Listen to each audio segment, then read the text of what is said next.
नमस्कार साथियों, मैं मनीष भारती संस्कृति आईएएस प्लेटफॉर्म पर आप सभी का स्वागत करता हूं। साथियों, आपको ध्यान होगा कि देश के पूर्व राष्ट्रपति डॉक्टर एपीजे अब्दुल कलाम इस बात पर जोर दिया करते थे कि इस देश में नदियों को जोड़ देना चाहिए। क्योंकि कुछ हिस्से में ऐसा देखने को मिलता है कि सूखा की स्थिति है तो कुछ हिस्से में बाढ़ की स्थिति रहता है। अगर नदियों को आपस में जोड़ दिया जाता है तो इस दोनों ही समस्याओं से निजात पाया जा सकता है। इसी सोच के साथ भारत सरकार ने कई पहल की, जिसके अंतर्गत देश का सबसे महत्वपूर्ण पहल जो हुआ वह है केन बेतवा लिंक परियोजना। अब केन बेतवा क्या है? दरअसल केन भी एक नदी का नाम है, बेतवा भी एक नदी का नाम है। और कोशिश किया गया कि एक परियोजना बनाया जाए जिसमें लिंक कर दिया जाए इस दोनों नदियों को, और इस दोनों नदियों को लिंक करके बाढ़ और सूखा की समस्या जो जिस जिस क्षेत्र में है उसका समाधान ढूंढा जाए। और इसके लिए 45,000 करोड़ रुपया जो है वो खर्च करने की बात की गई। 45,000 करोड़, अब जरा सोचिए कितने बड़े प्रोजेक्ट की बात की गई। लेकिन अब यह कहा जा रहा है कि यह पूरा प्रोजेक्ट कानूनी रूप से अवैध है। अब कानूनी रूप से अवैध है तो यह पूरा प्रोजेक्ट रुक जाएगा, क्योंकि पर्यावरण के हिसाब से कहा गया है कि इसमें बहुत सारी चीजों का ध्यान नहीं रखा गया। और प्रश्न यह भी है कि फिर ये जो 45,000 करोड़ रुपया इसमें खर्च की जाने की बात है उसका क्या होगा? इतने बड़े प्रोजेक्ट का परमिशन ही खत्म हो गया, वन विभाग के क्लियरेंस के बिना यह सारा काम चल रहा था। यह खबर अब सामने आई है और निश्चित तौर पर नदी जोड़ो परियोजना जो इस देश में ये शुरुआत है, इससे आगे बहुत सारी नदियों को जोड़ा जाना था, उसको बहुत धक्का लगा है, क्योंकि कानूनी और पर्यावरण विवाद में ये पूरी तरह से ये मसला जो है उलझ करके रह गया। और कहा गया कि जो वन विभाग के द्वारा और पर्यावरण विभाग के द्वारा जो अनिवार्य शर्त रहा, इस प्रोजेक्ट के अंतर्गत उस शर्त को पूरा नहीं किया गया। अब जरा यहां पर इस प्रोजेक्ट को समझने की कोशिश करते हैं। शुरुआत कब हुआ? 24 दिसंबर 2024 को। इसका लक्ष्य क्या है कि मार्च 2031 तक इसे पूरा कर लेना, और अनुमानित लागत जैसा कि मैंने पहले ही कहा कि 45,000 करोड़ तक की यहां पर बातें की गई। और इसके माध्यम से कहा जाए कि यहां पर इसका क्रियान्वयन और नोडल एजेंसी जो है केन बेतवा लिंक परियोजना प्राधिकरण को दिया गया, जिस पर अब सवाल उठ रहे हैं कि आखिर इस प्राधिकरण ने किस तरह से कार्य किया कि तमाम तरह के क्लियरेंस जो मिला उसके बावजूद भी सही चीजों को धरातल पर नहीं लागू किया गया। और अगर इसके मंत्रालय की बात करें तो यह प्राधिकरण जो होगा, अथॉरिटी, वह भारत सरकार के जल शक्ति मंत्रालय के अंतर्गत काम करता है। तो पूरे मंत्रालय पर, पूरे जो आप कह सकते हैं प्राधिकरण है, इस पर सवालिया निशान खड़ा हो गया है कि अगर इस तरह से काम होता है तो देश में इतने सारी नदियों को जोड़ा जाना है, ये काम आगे कैसे बढ़ पाएगा? अब जरा इस तस्वीर को सबसे पहले देखिए, कुछ बातों को समझने की यहां से कोशिश कीजिए। अब देखिए दो हिस्सा है, इसमें दो राज्य की हम बात करेंगे। एक राज्य यहां पर रखिए उत्तर प्रदेश, दूसरा राज्य यहां पर रखिए मध्य प्रदेश, ठीक है। अब दो नदी की बात करेंगे। एक नदी यहां पर ये जो बह रही है, इस नदी का नाम है केन रिवर, ठीक है। दूसरी नदी जो यहां पर आपको दिख रही है, इस नदी का नाम है बेतवा रिवर, ठीक है। अब होता क्या है समझना है। ये केन रिवर जो है, यहां पर पानी की मात्रा क्या है? ज्यादा है, ठीक है। भंडारण की क्षमता इस नदी का कम है। इस वजह से क्या होगा कि इस क्षेत्र में बाढ़ की प्रवणता ज्यादा होगी। यह पूरा एरिया जो है बाढ़ से कह सकते हैं कि ग्रसित होगा। अच्छा, इसमें आइए बेतवा रिवर की बात करेंगे। बेतवा रिवर में पानी जो है मानसून के समय को छोड़ दे तो बेहद कम देखने को मिलेगा, और इस वजह से यहां पर क्या होगा, इस पूरे एरिया में क्या होगा, सूखे की स्थिति होगी। और ये पूरा हिस्सा देखिए, यहां पर ये बुंदेलखंड का हिस्सा पड़ता है, जैसे झांसी वगैरह, महोबा वगैरह देखेंगे तो ये उत्तर प्रदेश और मध्य प्रदेश का जो पूरा एरिया बुंदेलखंड का पड़ता है वो हिस्सा है। आप जानते होंगे कि बुंदेलखंड का एरिया में पानी की कमी रहती है। तो कुल मिलाकर के इसी बात को आगे बढ़ाते हुए सरकार ने कहा कि ऐसा क्यों ना करे कि नदी जोड़ो परियोजना के अंतर्गत इस दोनों नदी जो यहां पर लगभग लगभग कह सकते हैं कि पैरेलल बह रही है, इसको आपस में जोड़ दिया जाए।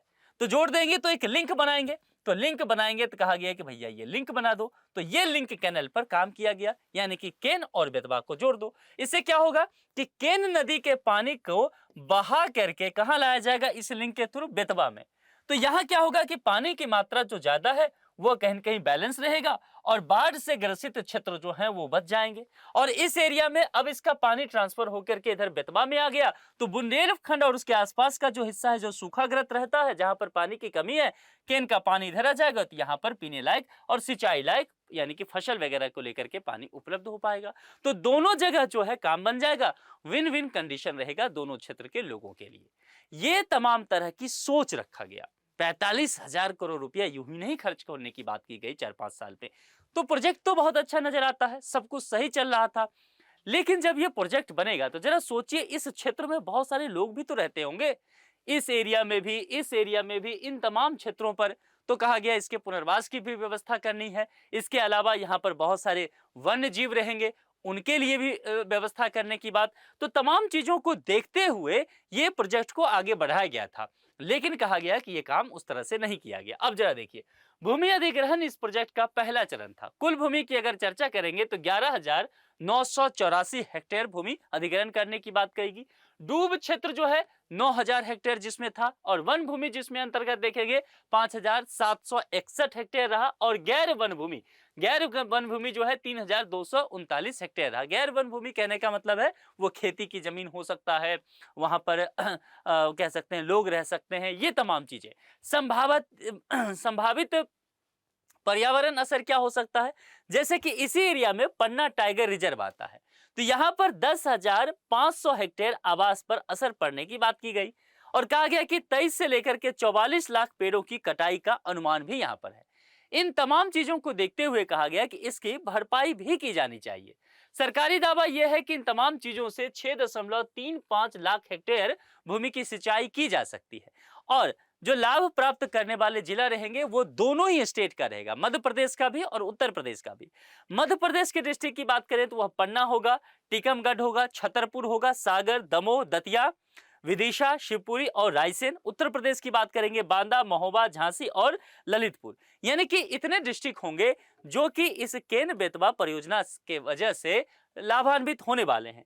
लेकिन विवाद हुआ। विवाद के प्रमुख कारण में कहा गया कि भाई वन और पर्यावरण स्वीकृति जो दिया गया था कुछ शर्तों के साथ, उसका पालन नहीं किया गया। इस वजह से यहाँ पर गंभीर सवाल उठे हैं, और अनिवार्य शर्त पालन नहीं किया गया तो जाहिर सी बात है कि यहाँ पर इस परियोजना के वजह से जैव विविधता को, लोगों को जो परेशानी होगा, तो फिर उसका समाधान कैसे ढूंढा जाए।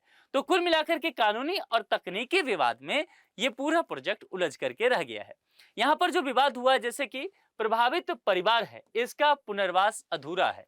पहले यह शर्त रखा गया था, वन और पर्यावरण सिक्योरिटी की प्रमुख शर्त ही यह था कि निर्माण कार्य प्रारंभ होने से पहले ही जितने भी परिवार प्रभावित होंगे इस प्रोजेक्ट की वजह से, उन सभी का पुनर्वास करवा दिया जाए, पुनर्स्थापन हो जाए।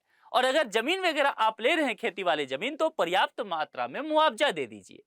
लेकिन जो प्रशासनिक आंकड़े बताते हैं वो कहा गया कि बहुत सारे ऐसे परिवार हैं जिनका पुनर्वास ही नहीं कराया गया। कई परिवारों को मुआवजा तो दिया गया लेकिन अधूरा मुआवजा है। कुछ प्रभावित गांव अभी भी पूरी तरह से खाली नहीं कराए गए हैं। तो कुल मिलाकर के इस हिसाब से इस काम को कैसे आगे बढ़ाया जा सकता है। इसके अलावा प्रतिपूरक वन भूमि जो है उसका भौतिक हस्तांतरण नहीं हुआ, यानी कि कागजों पर साइन होकर के जमीन तो ट्रांसफर हो गया, लेकिन प्रोजेक्ट के लिए अथॉरिटी के पास जमीन जाना चाहिए था। अब जमीन प्रोजेक्ट के लिए अथॉरिटी के पास तभी जाएगा जो उस जमीन पर जो लोग का घर है, जो खेती कर रहे हैं, उनका पुनर्वास करा दिया जाए। पुनर्वास वो तभी करने के लिए तैयार होंगे जब उनको मुआवजा मिल जाएगा। तो कुल मिलाकर के ये सारे काम किए ही नहीं गए। इसलिए कहा गया कि परियोजना के लगभग 6,809 हेक्टेयर गैर वन भूमि को वन विभाग को सौंप कर उसे भारतीय वन अधिनियम 1927 के अंतर्गत आरक्षित वन घोषित किया जाना था।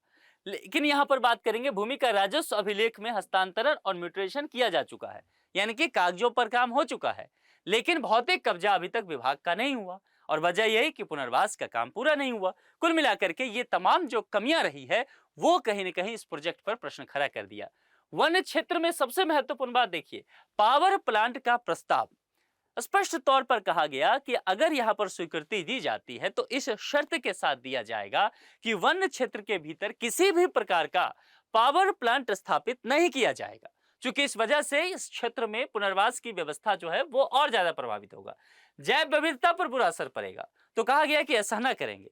लेकिन इसके बावजूद तस्वीर जो इस ये पूरा प्रोजेक्ट का जो कह सकते हैं लेआउट प्राप्त हुआ है, उससे कहा गया है उसके अंतर्गत कि 78 मेगावाट क्षमता के पावर प्लांट की इसमें संभावना दिख रही है, जिस दस्तावेज से तमाम चीजें जो निकला है। अब यही कहा जा रहा है कि फिर इस तरह का काम कैसे किया गया। इस एरिया में देखेंगे, कहा गया है कि पावर हाउस जो है ये यहाँ पर डैम बनाने की बात की जा रही है, और कहीं न कहीं ये एक बहुत बड़ा कंसर्न निकल के आया। पेड़ों की पुनर्गणना नहीं की गई, क्योंकि कहा गया कि बड़ी मात्रा में पेड़ यहाँ पर काटे जाएंगे। तो बड़ी मात्रा में अगर पेड़ काटे जाएंगे तो सही से गिनती उसकी की जाए, उसके बाद जो क्या पर्यावरण की वास्तविक क्षति हो सकता है उसका आकलन किया जाए। और जब तक ये सारी चीजें हो नहीं जाता है, तब तक ये पूरी बात कहेंगे इस प्रोजेक्ट को आगे हरी झंडी अब नहीं दिया जाएगा। यानी कि प्रशासन के तौर तरीके से देखा जाए, प्राधिकरण के हिसाब से देखा जाए तो कमियां हुई है। यानी कि स्वीकृति मिलने के बाद भी ठीक से काम नहीं किया गया है।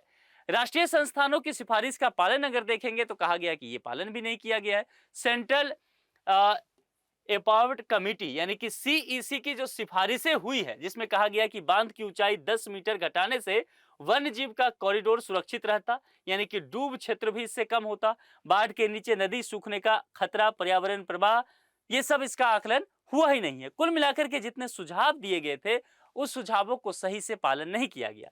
इसके अलावा तमाम तरह की जो एजेंसी हैं जो इस पर्यावरण के लिए जरूरी था, जिनके सुझाव हैं, चाहे वो राष्ट्रीय बाघ संरक्षण प्राधिकरण हो, राष्ट्रीय वन्यजीव बोर्ड हो, सेंट्रल एम्पावर्ड कमेटी हो, या इसके अलावा देखेंगे सुप्रीम कोर्ट के द्वारा जो निर्धारित कुछ शर्त था, कुछ सिफारिश था, उसका पालन नहीं किया गया।